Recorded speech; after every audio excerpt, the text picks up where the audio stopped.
In this video, we will be demonstrating how to solder. Prep copper to be soldered by sanding.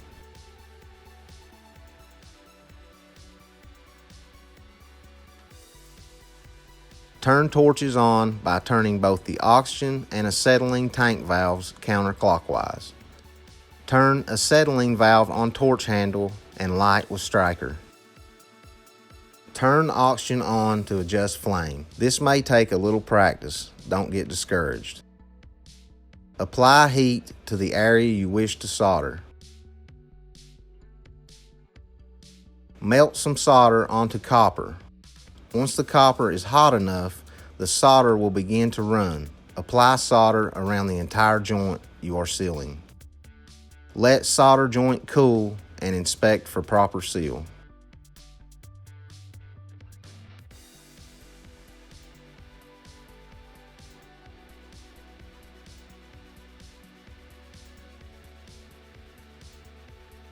Thanks for watching.